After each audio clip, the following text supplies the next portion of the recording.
നമ്മളുടെ ഇവിടെ ഇന്നുള്ള വ്യക്തിക്കൊരു പ്രത്യേകതയുണ്ട്. കാരണം ശബ്ദം കൊണ്ട് നമ്മളെല്ലാവരെയും പിടിച്ചിരുത്തുകയും എല്ലാവർക്കും സുപരിചിതയായ RJ അഞ്ജലിയാണ് നമ്മളിവിടെ ഉള്ളത്. എന്തൊക്കെയുണ്ട് വിശേഷം? ഓണമൊക്കെയാണ്. അപ്പൊ അതിന്റെ കുറച്ച് തിരക്കൊക്കെ സ്റ്റാർട്ട് ചെയ്തിട്ടുണ്ട്. വീട്ടില് ഓണം നല്ലോണം ആഘോഷിക്കും. 2 മക്കളാണ്. അപ്പൊ രണ്ടുപേരും ഒരുമിച്ച് എവിടെയെങ്കിലും കൊണ്ടുപോകണം. അതൊക്കെയാണ് ഇങ്ങനെ പ്ലാൻ ചെയ്തുകൊണ്ടിരിക്കുന്നത്. എന്താ ഇപ്പൊ പുതിയ പ്രാങ്കും കാര്യങ്ങളും ഒക്കെ പുതുതായിട്ട് എന്തെങ്കിലുമൊക്കെ പ്രാങ്കുകൾ സെറ്റ് ചെയ്തിട്ട് പണി കിട്ടി അങ്ങനെ എന്തെങ്കിലും? പ്രാങ്ക് നമുക്ക് എല്ലാ വെനസ്ഡേയിലും എല്ലാ ഫ്രൈഡേയിലും അതായത് എല്ലാ വീക്കിലും 2 റോങ് നമ്പർ വീതം എടുക്കണം. ഇപ്പൊ പഴയതുപോലെയല്ല, കുറച്ച് പാടാണ് റോങ് നമ്പർ എടുക്കാൻ. നമ്മുടെ ശബ്ദം ആൾക്കാരെ തിരിച്ചറിയുന്നുണ്ട്, ട്രൂ കോളർ ഉണ്ട്, വെല്ലുവിളികൾ ഒരുപാടാണ്. പക്ഷെ എന്നാലും നമുക്ക് എടുക്കണമല്ലോ, കിട്ടുന്നത് വരെയും എടുത്തുകൊണ്ടേ ഇരിക്കുന്നു. ആദ്യമായിട്ട് എനിക്ക് തോന്നുന്നു ഒരു പ്രാങ്ക്, അതായത് ഇത്രയും പേരിങ്ങനെ അറിഞ്ഞ പ്രാങ്ക് എന്ന് പറയുമ്പോൾ മിക്കവർക്കും ദേഷ്യമൊക്കെ ഉള്ളൊരു ടൈമൊക്കെ ആയിരുന്നു. പക്ഷെ ഇപ്പൊ എല്ലാരും മിക്കവരും യൂസ് ചെയ്യുന്നത് അത് തന്നെയാണ്. യൂട്യൂബേഴ്സ് ആയാലും അല്ലെങ്കിൽ ആര് തന്നെ ആയിരുന്നാലും ഒന്ന് എന്റെ വൈഫിനെ പ്രാങ്ക് ചെയ്യുക, അല്ലെങ്കിൽ എന്റെ ലവറിനെ പ്രാങ്ക് ചെയ്യുക, ഫ്രണ്ടിനെ പ്രാങ്ക് ചെയ്യുക എന്നുള്ളൊരു സംഭവം. എനിക്ക് കോവിഡ് ടൈമിൽ എല്ലാവരും ഭയങ്കര സ്ട്രെസ്ഡ് ആയിട്ടിരുന്ന സമയത്താണ് റോങ് നമ്പറിന്റെ വീഡിയോസ് ആദ്യം ഹിറ്റ്. അതിന് മുമ്പും ഹിറ്റാണ്, പക്ഷെ എന്നാലും കുറച്ചുകൂടെ ഒന്ന് ആൾക്കാരെ ശ്രദ്ധിച്ചു തുടങ്ങുന്ന അപ്പോഴാണ്. കാരണം എല്ലാവർക്കും എന്ത് ചെയ്യണം, അല്ലെങ്കിൽ ജോലി ചെയ്യാൻ പറ്റാത്തൊരു സാഹചര്യം, കാശില്ലാത്തൊരവസ്ഥ. അപ്പൊ ആ ഒരു സ്ട്രെസ് മറക്കാൻ വേണ്ടിയിട്ടാണ് റോങ് നമ്പറിന്റെ വീഡിയോസ് കണ്ടു തുടങ്ങുന്നത്.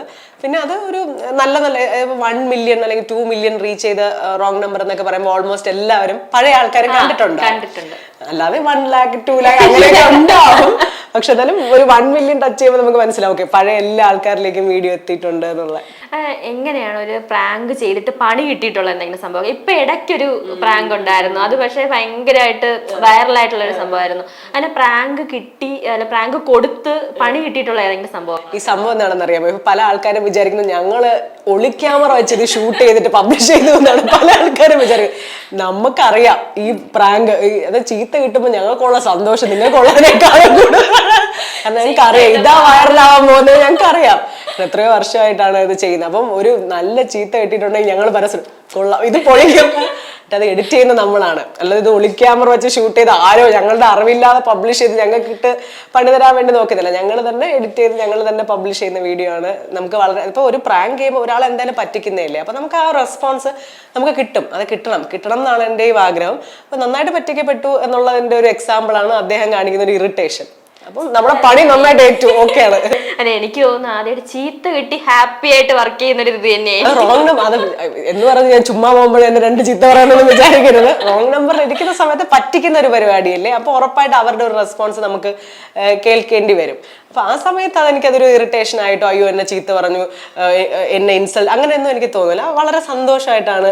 പിന്നെ മാക്സിമം ചീത്ത കിട്ടാത്ത തരത്തിൽ അഡ്ജസ്റ്റ് ചെയ്ത് ഞാൻ ആ റോങ് നമ്പറിൽ അതല്ല. രണ്ടാമത്തെ കാര്യം ഞാൻ ശ്രദ്ധിച്ചുള്ള കാര്യമാണ്, റോങ് നമ്പറിൽ അഞ്ജലി വിളിച്ച് സംസാരിക്കത്തില്ലേ, സംസാരിക്കുമ്പോഴത്തേക്ക് അഞ്ജലിക്ക് ചീത്ത കിട്ടും പ്രത്യേകിച്ച് വലിയ എക്സ്പ്രഷൻ. അടുത്തിരിക്കുന്ന ആള് എക്സ്പ്രഷൻ എന്ന് വെച്ചാൽ ഭയങ്കര അയ്യോ കിട്ടി ഇപ്പൊ അതിനപ്പുറമായിരിക്കും എന്ന് പറഞ്ഞിട്ടൊരു സംഭവമായിരിക്കും അവര്. അങ്ങനെ പറഞ്ഞിട്ടുണ്ടോ കൂടെ ഇരിക്കുന്ന കൊളീഗ്സ് ആയിട്ടുള്ളവർ?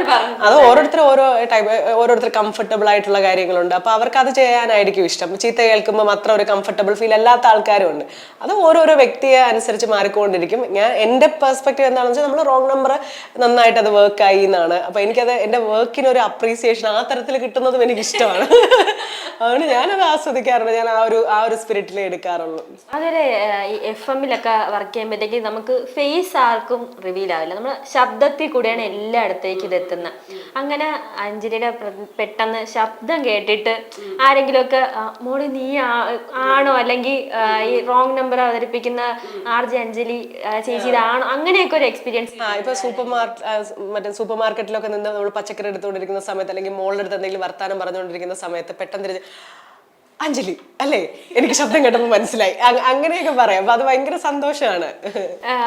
എങ്ങനെയായിരിക്കും അതിന് റോങ് ആയിട്ട് പറഞ്ഞിട്ടുണ്ട്? ഇപ്പൊ നമ്മൾ ഏതെങ്കിലും ഒരു പ്രാങ്ക് ചെയ്തിട്ട് അതൊരു നെഗറ്റീവ് ആയിട്ട് അല്ലെങ്കിൽ വേറെ ഏതെങ്കിലും ഒരു ടൈമിന് അവര് വേറെ ഏതെങ്കിലും മൂഡിലോ അല്ലെങ്കിൽ അങ്ങനെ അങ്ങനെ ഉണ്ടായിട്ടില്ല. പക്ഷെ ഞാൻ എപ്പോഴും മുട്ട പപ്സിന്റെ വീഡിയോ വൈറലായ സമയത്ത് ഇവിടെ ഒരു മനുഷ്യ സാധനം ആളുടെ ഒരു വൈഫിനെ ആളുടെ വൈഫിനെ ഒരേ ഒരു വൈഫിനെ പ്രാങ്ക് ചെയ്യാൻ ഇവിടോട്ട് വന്നു. അപ്പൊ പുള്ളിക്കാരനെ കാണുമ്പോൾ നമുക്ക് ചെറിയൊരു ടെറർ ലുക്കൊക്കെയാണ്. പക്ഷെ ആളൊരു സാധു, വർത്താനം പറയുമ്പോൾ സാധുവും ലുക്കിന് കുറച്ച് ടെറർ. അപ്പൊ ഇങ്ങനെ കയറി വന്നപ്പോ തന്നെ ഞാൻ മാത്രമല്ല നമ്മുടെ പ്രോഗ്രാമിംഗ് ടീമും ദൈവമേ അടിക്കാനെങ്ങാനും അങ്ങനെ ചിന്തിച്ചു. പക്ഷെ ഇതുവരെ അങ്ങനെ ഒന്നും ആരും ചെയ്തില്ല. പക്ഷെ ഞാൻ ചിലപ്പം ഞാൻ വെറുതെ ഇങ്ങനെ വിചാരിക്കും, ഭക്ഷണം കഴിച്ചോണ്ടിരിക്കുന്ന സമയത്ത് ഹോട്ടലിൽ ഒരാൾ ചൂടുവെള്ളം കൊണ്ട് നീ എന്നെ പ്രാങ്ക് ചെയ്യുമല്ലേ, ഞാൻ അങ്ങനെ വെറുതെ ഇമാജിൻ ചെയ്യും നമ്മള്. പക്ഷെ അങ്ങനെയൊന്നും ആരും ചെയ്തിട്ടില്ല. അങ്ങനെയൊന്നും ചെയ്യരുത്, ജോലിയാണ്, നമ്മളത് അങ്ങനെ ചെയ്യുന്നേ ഉള്ളൂ.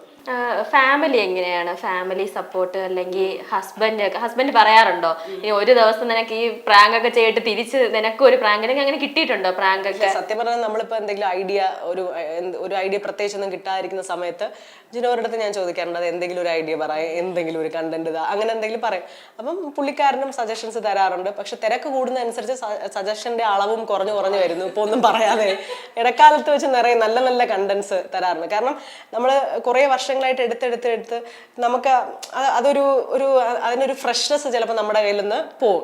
അപ്പൊ അത് കേട്ടോണ്ടിരിക്കുന്ന ആൾക്കാർക്ക് അല്ലെങ്കിൽ അത് വളരെ രസകരമായിട്ട് ആസ്വദിക്കുന്ന ആൾക്കാർക്കായിരിക്കും ഇൻപുട്ട് പിന്നെ തരാൻ പറ്റുന്നത്. അപ്പം ഉറപ്പായിട്ടും പുറത്തുനിന്നുള്ള ആൾക്കാരുടെ അഭിപ്രായം എടുക്കാറുണ്ട്. എന്തെങ്കിലും കണ്ടന്റ് അല്ലെങ്കിൽ എന്തെങ്കിലും ഒരു ഐഡിയ, എന്തെങ്കിലും ഒരു വാക്ക് ഇത് യൂസ് ചെയ്യും, അങ്ങനെയൊക്കെ ഞാൻ ചോദിക്കാറുണ്ട്. കാരണം ആ ഒരു ഫ്രഷ്നെസ് ഒരിക്കലും ലോസ് ആവാതിരിക്കാൻ വേണ്ടിയിട്ട്. പിന്നെ ആരെങ്കിലും അഞ്ജലിയോട് ചോദിച്ചിട്ടുണ്ടോ ഇപ്പം ഇങ്ങനെ തന്നെയാണോ, ഇപ്പൊ ഇതിൽ സംസാരിക്കുന്ന പോലെ തന്നെയാണോ, അല്ലെങ്കിൽ മിക്കവരും ഒരു പ്രോഗ്രാമിൽ വരുമ്പോഴത്തേക്ക് ഒരു ആറ്റിറ്റ്യൂഡൊക്കെ ഇട്ട് ഭയങ്കര ഇതായിട്ട് എന്നെ ഇവിടെ എല്ലാവരും എപ്പോഴും പറയുന്നൊരു സംഭവമാണ്, എനിക്ക് ഈ തിരുവനന്തപുരം സ്ലാങ് കയറി വരുന്നു എന്നുള്ളൊരു സംഭവം. അങ്ങനെ ആരെങ്കിലും ചോദിച്ചിട്ടുണ്ടോ? ഇങ്ങനെ അങ്ങനെ മോഡുലേഷൻ ഇട്ട് പറയുന്നതാണോ, അല്ലെങ്കിൽ അങ്ങനെയൊക്കെ ആരെങ്കിലും പറഞ്ഞിട്ടുണ്ടോ? അങ്ങനെ തോന്നുന്നുണ്ടോ മോഡുലേഷൻ? എനിക്കിതുവരെ തോന്നിയിട്ടില്ല. എനിക്ക് ആദ്യം പോലെ എന്റെ അടുത്ത് ഇങ്ങനെ തന്നെയാണ് കേട്ടോ സംസാരിക്കുന്നത് ആദ്യം പോലെ. ഇപ്പം നമ്മൾ റോങ് നമ്പറിൽ, പക്ഷെ എനിക്ക് മനസ്സിലായ കാര്യം, ഞാൻ എപ്പോഴാണോ ഞാനായിട്ട് അല്ലെങ്കിൽ എൻ്റെ ഭാഷ എപ്പോഴാണോ ഞാൻ വളരെ കോൺഫിഡൻ്റ് ആയിട്ട് പറഞ്ഞു തുടങ്ങിയത്, അപ്പോഴാണ് ആ റോങ് നമ്പറാണ് ഹിറ്റായി തുടങ്ങിയത്. ആദ്യകാലം നമ്മൾ എടുക്കുന്ന സമയത്ത് ഇതുപോലെ പോളിഷ്ഡ് ആയിട്ട് അച്ചടി ഭാഷ സംസാരിക്കാനൊക്കെ നമ്മൾ ട്രൈ ചെയ്യുന്നുണ്ടായിരുന്നു. പക്ഷെ എപ്പോഴാണോ നമ്മൾ കണ്ട കാര്യങ്ങളും നമ്മുടെ ലൈഫും നമ്മുടെ ശരിക്കുള്ള വർത്താനവും അതിലോട്ട് വന്നത്, അപ്പോഴാണ് അതൊന്ന് വേറെ തരത്തിൽ ആൾക്കാരിലേക്ക് എത്തിയത്. നമ്മുടെ ഭാഷ കുറച്ചുകൂടെ നോർമൽ ആക്കാനാണ് നമ്മുടെ സൗണ്ട് എഞ്ചിനീയർ. നിനക്ക് ഇനിയും പറ്റും, കുറച്ചുകൂടെ ഇറങ്ങി വാന്ന് പറയുന്നത്, കുറച്ചുകൂടെ താഴേക്ക് ഇറങ്ങി വരും എന്നുള്ളത്. ഇപ്പോഴും നീ എന്തൊക്കെയോ ഇങ്ങനെ പിടിച്ചു വെച്ചതുപോലെയാണ് പറയുന്നത്, കുറച്ചുകൂടെ നീ ഇറങ്ങി വാ, നീ അല്ലെങ്കിൽ സംസാരിക്കുന്ന പോലെ സംസാരിച്ചത് സെറ്റാണെന്ന് അങ്ങനെ പറയാറുണ്ട്. പിന്നെ എങ്ങനെയാണ് ഫാമിലി സപ്പോർട്ടും കാര്യങ്ങളൊക്കെ എങ്ങനെയാണ് ഇതിന്? രണ്ട് ഫാമിലീസും ഒരുപോലെ സപ്പോർട്ടാണ്. കാരണം ഇപ്പൊ എന്റെ വീട്ടില് എന്റെ രണ്ട് മക്കളെയാണ് നിങ്ങൾക്ക് അറിയാന്നുള്ളത്. എന്റെ അനിയത്തിക്കും ഒരു കുഞ്ഞുണ്ട്. 20 days ഡിഫറൻസേ ഉള്ളൂ എൻ്റെ ഇളയ ബേബിയായിട്ട്. അപ്പോൾ വീട്ടില് അമ്മയ്ക്ക് എന്തായാലും ഒരു അമ്മയ്ക്ക് 2 കുഞ്ഞുങ്ങളെ മാക്സിമം നോക്കാൻ പറ്റും, 3 കുട്ടികളെ നോക്കാൻ പറ്റും. കാരണം തൻവി ഒരു 5 വയസ്സുള്ള കുഞ്ഞാണ്, മറ്റേ വാവകൾക്ക് 1.25 വയസ്സ് അങ്ങനെയൊക്കെയുള്ളൂ. അപ്പോൾ ഈ 2 കുഞ്ഞുങ്ങളെ എൻ്റെ അമ്മയായിരിക്കും നോക്കുന്നത്. അമ്മയെ സപ്പോർട്ട് ചെയ്യാൻ ഒരു ആൻറ്റി ഉണ്ട്, പക്ഷെ എന്നാലും അപ്പൊ തൻവിയെ ഉറപ്പായിട്ടും ജിനോടെ വീട്ടിലായിരിക്കും മിക്കവാറും മമ്മിയാണ് നോക്കുന്നത്. അപ്പൊ 2 വീട്ടിലും മാറി മാറി ഒരു അഡ്ജസ്റ്റ്മെന്റ് ജീവിതമാണ്. ഒന്നുകിൽ ഇവിടെ നിർത്തും അല്ലെങ്കിൽ അവിടെ നിർത്തും. ഇതൊക്കെ വളരെ ഭാഗ്യവശാൽ നന്നായിട്ട് പോകുന്നതുകൊണ്ട് നമുക്ക് നമ്മുടെ വർക്കിലും ശ്രദ്ധിക്കാൻ പറ്റും. നമുക്ക് എവിടെയെങ്കിലും പോകാനാണെങ്കിലും കുഴപ്പമില്ല, അവരെ ഓക്കെ ആയിട്ട് നിന്നോളും എന്നുള്ളൊരു കോൺഫിഡൻസ് ഉണ്ട്. ഇപ്പൊ തൻവി എങ്ങനെയാണ് ഇതൊക്കെ കേൾക്കാറുണ്ടോ? അമ്മയുടെ ഈ പ്രാങ്ക് വീഡിയോസ് അല്ലെങ്കിൽ അതിന്റെ ആ ഒരു മോഡുലേഷനും കാര്യങ്ങളൊക്കെ ആയിട്ട് അത് ചെയ്യാറുണ്ടോ? പോകാം വീഡിയോയിലേക്ക് എന്നുള്ളത് വളരെ ചെറുപ്പത്തിലേ പറയുമായിരുന്നു. പക്ഷെ റോങ് നമ്പർ, അത് റോങ് നമ്പറാണ്, അമ്മ പറ്റിക്കുന്ന പ്രോഗ്രാമാണ്, അങ്ങനെയൊന്നും അറിഞ്ഞുകൂടാ. ഇപ്പം വേറെ ആർ ജെ അഞ്ജലി അല്ലെങ്കിൽ ആർ ജെ ചിഞ്ചു എന്ന് പറയും, അമ്മ വേറൊരു RJ അങ്ങനെയൊക്കെ പറയും, അങ്ങനെ പറയും. പോകാം വീഡിയോയിലേക്ക് മാത്രമാണ് അവൾ അങ്ങനെ ശ്രദ്ധിച്ച് തിരിച്ചു പറഞ്ഞതായിട്ടുള്ളത്. പക്ഷെ റോങ് നമ്പർ അങ്ങനെ ശ്രദ്ധിച്ചിട്ടില്ല.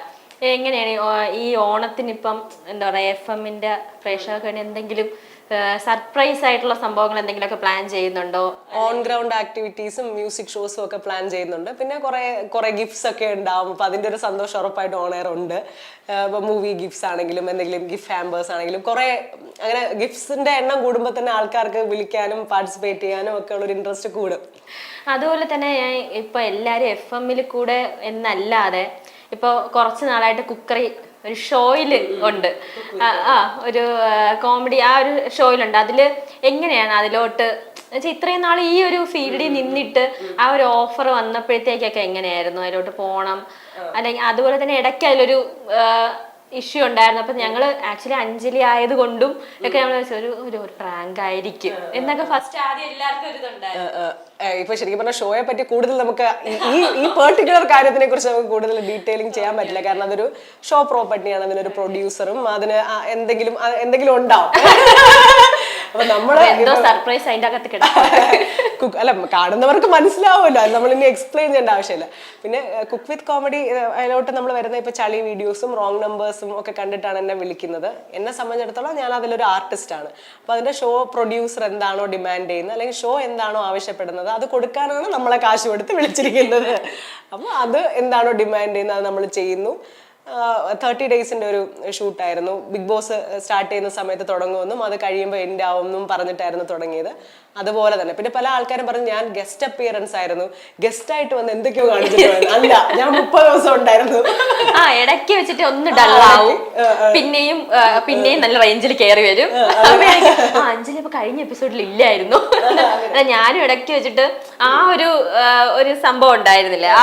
ആ ടൈമിൽ ഞാൻ വെച്ചു പ്രാങ്ക് തന്നെ ആയിരിക്കും. എന്റെ അമ്മയൊക്കെ ഇരുന്നാണ് പ്രാങ്ക് ആയിരിക്കും, അഞ്ജലി ആയതുകൊണ്ട് പ്രാങ്ക് ആയിരിക്കും, അത് ഉറപ്പാണ് എന്ന് പറഞ്ഞിട്ടൊക്കെ ഒരു ഇതുണ്ടായിരുന്നു. അതിനുശേഷം പിന്നെ അത് സീരിയസ് ആണോ, അതിന് പിന്നെ കണ്ടില്ല, പിന്നെ വരുവോ എന്നൊക്കെ എല്ലാവർക്കും ഒരു ഇതുണ്ടായിരുന്നു. ഇപ്പം റേഡിയോയിൽ നമുക്ക് കുറെ വൈറൽ വീഡിയോസും സംഭവങ്ങളൊക്കെ ഉണ്ട്. നമ്മൾ ടെലിവിഷനിലോട്ടുള്ള എൻട്രി അതിന്റെ ഒരു ലോഞ്ച് എപ്പിസോഡായിരുന്നു അത്.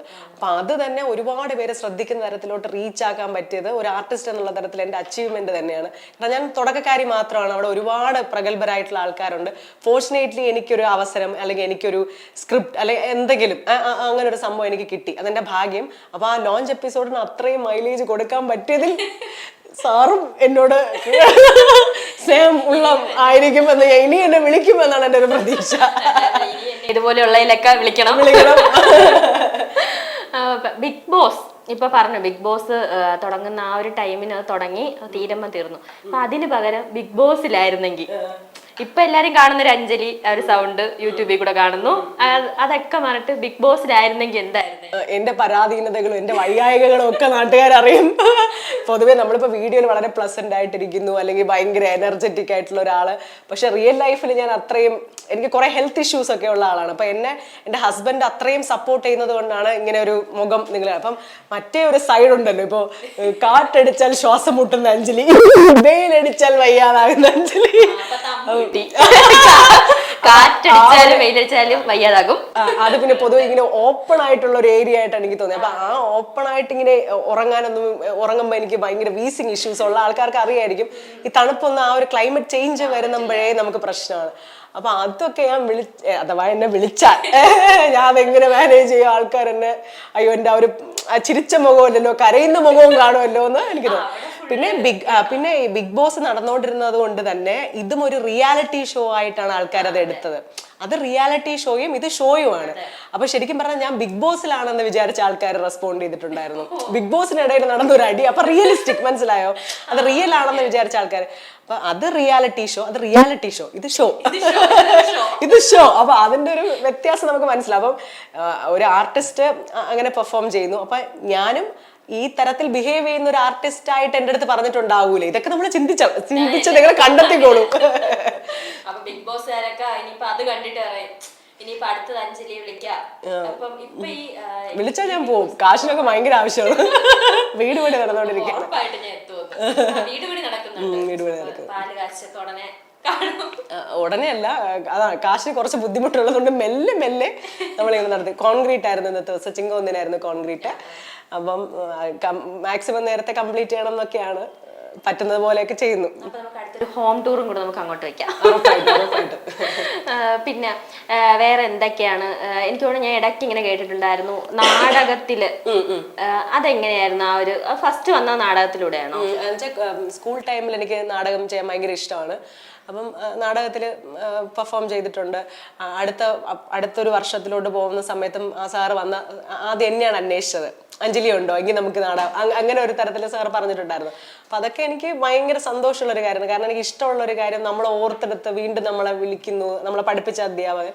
അപ്പൊ അന്ന് ബെസ്റ്റ് ആക്ടറൊക്കെ ആയിട്ടുണ്ടായിരുന്നു ആ സമയത്ത് സബ് ജില്ലയിൽ. അപ്പൊ ആ ഒരു ഇഷ്ടം ഇങ്ങനെ ഒളിപ്പിച്ച, നമുക്കിനി ആരെയും അറിയില്ല, നമുക്ക് ഇപ്പൊ സീരിയലിലോട്ടോ സിനിമയിലോട്ടോ ഒന്നും വരാനൊന്നും നമുക്ക് ആരെയും പരിചയമില്ലല്ലോ. അപ്പൊ നമ്മളെ കൊണ്ട് അത് കഴിയൂലെന്ന് വെച്ചാൽ നമ്മൾ മാറ്റി വെച്ചൊരു സംഭവമായിരുന്നു. അപ്പോഴാണ് നമുക്ക് സിറ്റ്കോമിലോട്ട് ഒരു അവസരം വരുന്നത്, അമൃത TV-യിൽ. അതും ഈ ചളി വീഡിയോസും റോങ് നമ്പറും ഒക്കെ കണ്ടിട്ട് ഇവര് വെറുതെ ഇങ്ങനെ വിചാരിച്ച ഇവൾക്ക് പെർഫോം ചെയ്യാനുള്ളൊരു അല്ലെങ്കിൽ ഒരു ആക്ടിങ് സ്കില്ലുണ്ടെന്ന് തോന്നിയിട്ടായിരിക്കും. ഞാൻ ആരുടെ അടുത്തും, നമുക്ക് അറിയില്ലല്ലോ ആരുടെ അടുത്തെന്ന് പറയണമെന്നൊന്നും അറിയില്ല. അപ്പൊ അവരങ്ങനെ വിളിച്ചതാണ്. അപ്പൊ ഇപ്പൊ എന്താ സംഭവം എന്ന് വെച്ചാൽ വിളിച്ചിട്ട് സദ്യ തരാന്ന് പറഞ്ഞിട്ട് പോയ അവസ്ഥയാണ്. അപ്പൊ എനിക്കിപ്പോ അങ്ങനെയും കുറെ ഇൻട്രസ്റ്റ്, അതായത് ആക്ട് ചെയ്യണം, അങ്ങനത്തെ കുറെ ഓപ്പർച്യൂണിറ്റീസ് കണ്ടെത്തണം എന്നൊക്കെ ഭയങ്കര ആഗ്രഹമുണ്ട്. വന്നിട്ടുണ്ടോ ആരെങ്കിലും ഒക്കെ ഇപ്പൊ മിനി സ്ക്രീനോ സ്ക്രീനോ? ഞാൻ ഉരുളക്കുപ്പേരി ചെയ്തിട്ടുണ്ട്, പിന്നെ ഒരു മൂവി ചെയ്തിട്ടുണ്ട്, അടുത്ത മൂവി ചെയ്യാൻ പോകുന്നു. ഇതൊക്കെ റിലീസ് ആവണം, കാണാൻ പറ്റുമായിരിക്കും നിങ്ങൾക്ക്.